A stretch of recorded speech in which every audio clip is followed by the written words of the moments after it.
L'homme, qui pensait être un mendiant, à la gare de la grande ville.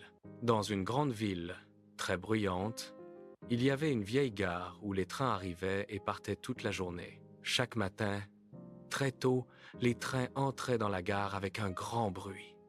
Les passagers descendaient avec leurs sacs, leurs valises et leurs enfants. Certains étaient pressés d'aller travailler. D'autres étaient heureux de rentrer chez eux. La gare était toujours pleine de monde.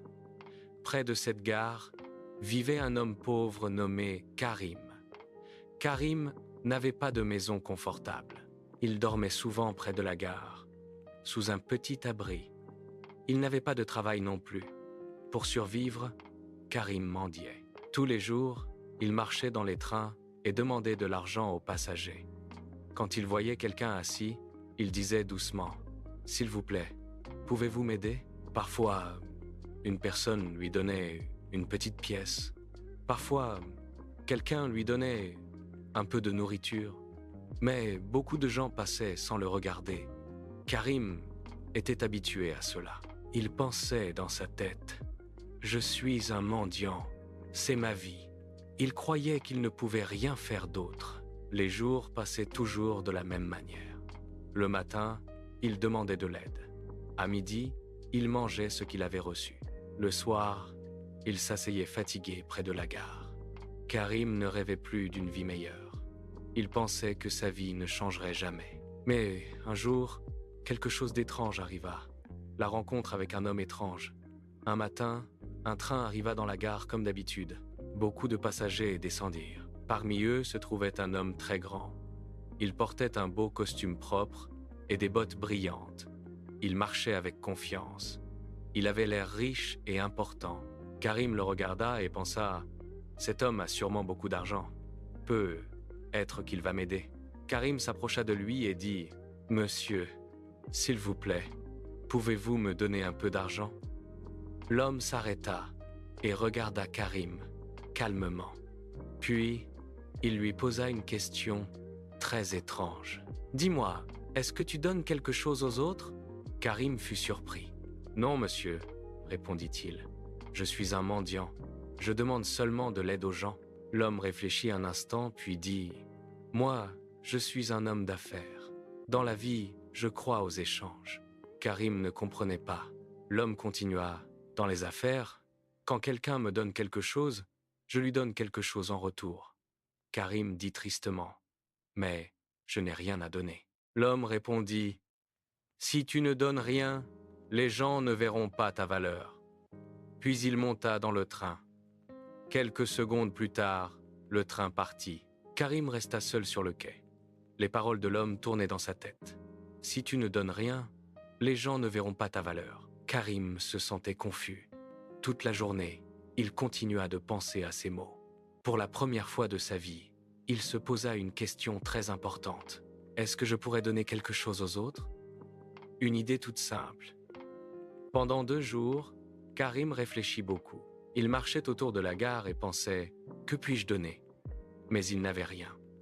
Pas d'argent, pas de maison, pas de travail. Il commença à se sentir triste. Il pensait « Je suis pauvre, je ne peux rien donner. » Le 3e jour, Karim était assis près de la gare. Il regardait autour de lui sans rien faire. Soudain, son regard tomba sur un petit jardin près de la clôture de la gare. Dans ce jardin poussaient de jolies fleurs. Il y avait des fleurs rouges, jaunes, roses et blanches. Elles bougeaient doucement avec le vent. Karim les regarda longtemps, puis une idée lui vint à l'esprit. Il murmura « Et si je donnais des fleurs aux gens ?» Cette idée lui donna un petit sourire. Il se leva, entra dans le jardin et cueillit quelques fleurs. Le lendemain matin, Karim monta dans un train, comme d'habitude. Mais cette fois, il avait plusieurs fleurs dans sa main. Quand quelqu'un lui donna une pièce, il dit « Merci beaucoup.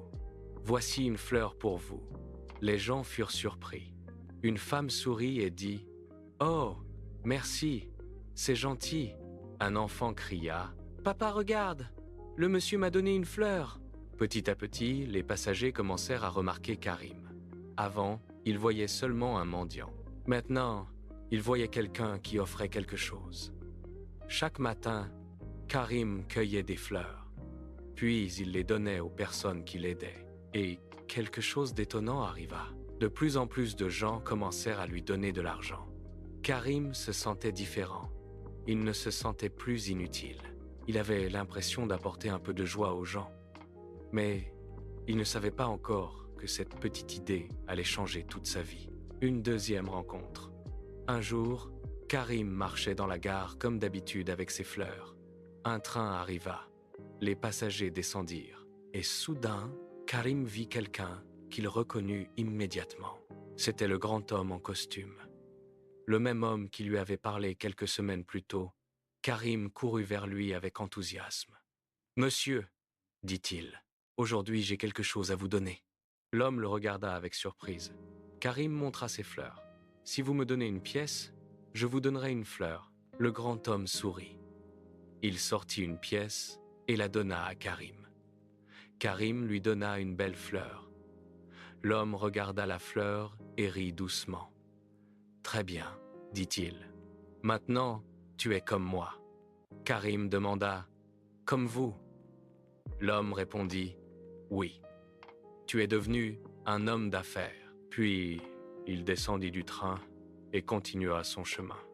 Mais ces mots restèrent dans la tête de Karim. Un homme d'affaires ?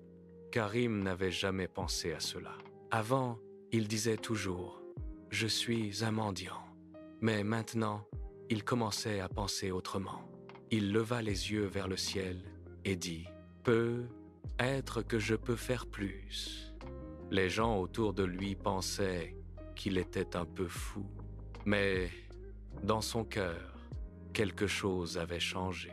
Et parfois, un petit changement dans l'esprit peut changer toute une vie. Une nouvelle vie commence. Les mois passèrent. Karim continua à donner des fleurs. Mais cette fois, il eut une nouvelle idée. Avec l'argent qu'il gagnait, il acheta plus de fleurs au marché. Maintenant, il ne donnait plus seulement des fleurs. Il commença à vendre de petits bouquets. Les voyageurs achetaient ces fleurs. Pourquoi ? Parce qu'elles étaient jolies et pas chères. Les gens souriaient en les achetant. Les enfants les offraient à leur mère. Les hommes les offraient à leurs femmes. Karim travaillait dur chaque jour. Petit à petit, il gagna plus d'argent. Un jour, il put acheter une petite table pour vendre ses fleurs. Puis un petit stand. Karim ne mendiait presque plus. Il vendait. Il était devenu un petit commerçant. 6. Une rencontre inattendue. 6 mois plus tard, Karim monta dans un train pour vendre ses fleurs. Il portait maintenant des vêtements propres. Il avait aussi des chaussures. Dans le train, il vit un homme bien habillé. Cet homme semblait familier. Les deux hommes se regardèrent. Le grand homme demanda « Est-ce que nous nous connaissons ?» Karim sourit. « Oui, monsieur. Nous nous sommes rencontrés dans ce train. » L'homme réfléchit. Puis Karim dit « Je suis le mendiant à qui vous avez parlé. » Le grand homme ouvrit les yeux avec surprise. « Toi ?» Karim répondit avec un sourire. « Oui, vos paroles ont changé ma vie. » Il continua. « Vous m'avez dit que dans la vie, il faut donner quelque chose pour recevoir quelque chose. Alors, j'ai commencé à donner des fleurs. » Karim montra ses bouquets. « Aujourd'hui, je vends des fleurs. Et bientôt, je vais ouvrir une petite boutique. » Le grand homme lui serra la main. « Je suis fier de toi, dit-il. » Les deux hommes descendirent du train ensemble. Karim n'était plus le mendiant de la gare. Il était devenu un commerçant. Cette histoire nous apprend plusieurs choses importantes. Si tu penses que tu es petit, tu resteras petit. Mais si tu changes ta façon de penser, ta vie peut changer. Pour recevoir quelque chose, il faut aussi donner quelque chose. Et parfois, une simple idée peut transformer toute une vie. Le succès commence toujours dans l'esprit.